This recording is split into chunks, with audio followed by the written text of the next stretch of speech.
Oh, we finally reached the end of the road on what has been a roller coaster season for the New York Giants. My name is Bryce Gelman, and today there is certainly this is the thing about the NFL, that a team could be playing a meaningless game in the last game of the regular season, and there could still be so much to talk about. And today we're going to talk about a myriad of things with the New York Giants. I'm also going to get into OG Anunoby's debut with the Knicks and how great he's been thus far, and RJ Barrett and Emmanuel Quickly and what they've been able to do in Toronto. But I want to start with the Giants here.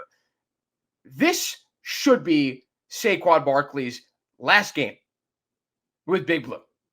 I'm going to say it. I think that this has run its course, and that the Giants' over reliance on Saquon Barkley is not going to be the make or break thing that I think the fans have made it out to be.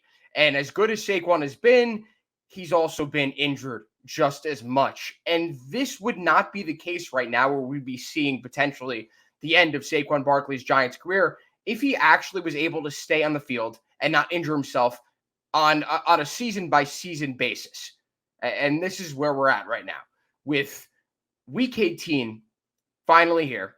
The Giants season, as I mentioned, being a roller coaster, not obviously meeting the expectations that a lot of people, including fans, the media, had for this Giants team. And now it feels different. It just does. I think from where this season started off at, then to the midpoint of the season to now, I don't think there's this negativity surrounding the team like there was in the middle of the season before, Tommy DeVito took over and led the Giants to 3 straight wins. And now the Giants have kind of fallen off the cliff here and have lost 3 in a row. But not only just with the Giants that it feels different, but it feels different with Saquon Barkley.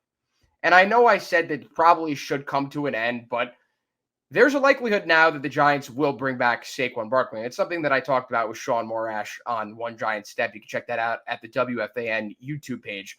Is that this is like night and day between where we were at the start of the season with Saquon being upset that he was franchise tagged, to now discussing the fact that it's not in his hands, that he would return to the Giants if it were up to him.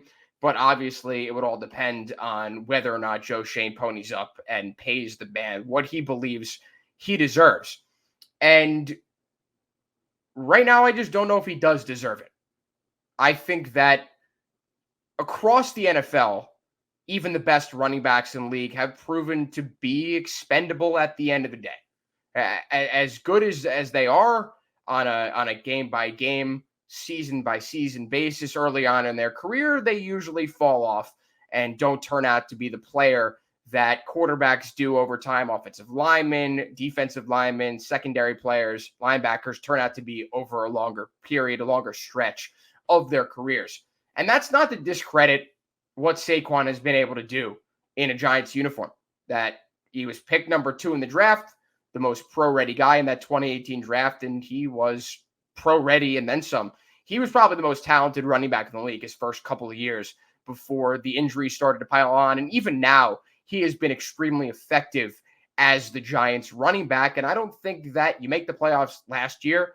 I don't think you win as many games the Giants have won this year without him. But that being said, the Giants need to turn a corner.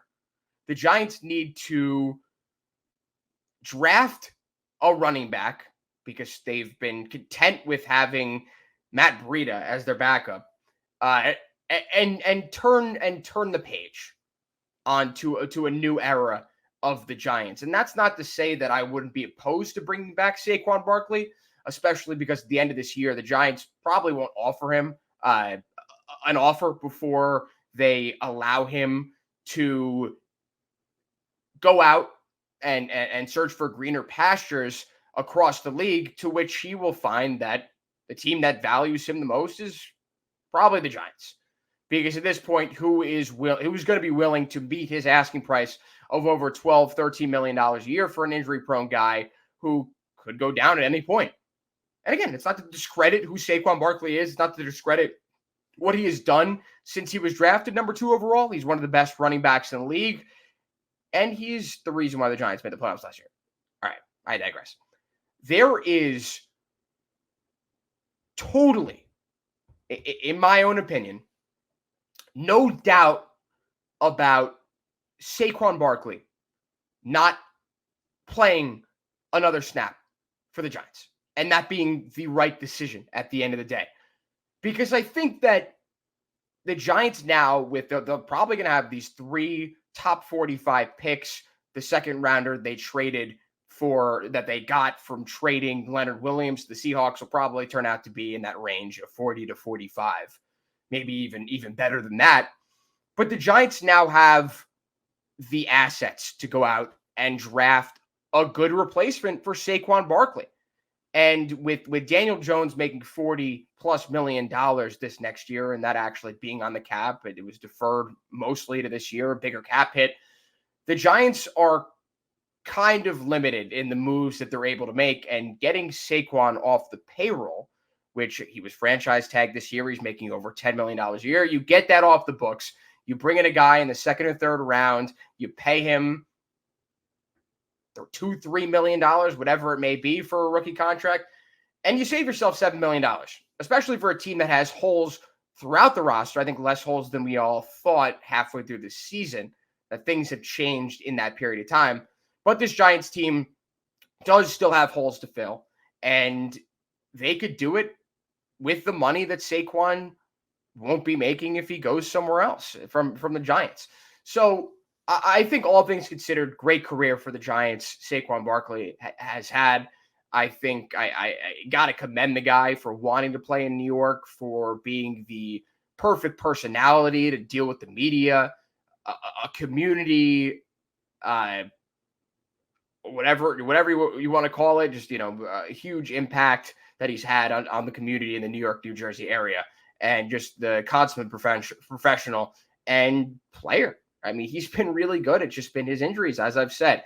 So again, I want to keep this short and just mention one other thing with the Giants, then I'll move on to OG Anunoby, is the fact that this upcoming game against the Eagles is more important for the Giants than it is for the Eagles, who aren't locked into any seed. They still have the opportunity, the chance to win the NFC East. That obviously will depend on whether or not Dallas wins or loses. It's all in Dallas's hands at this point.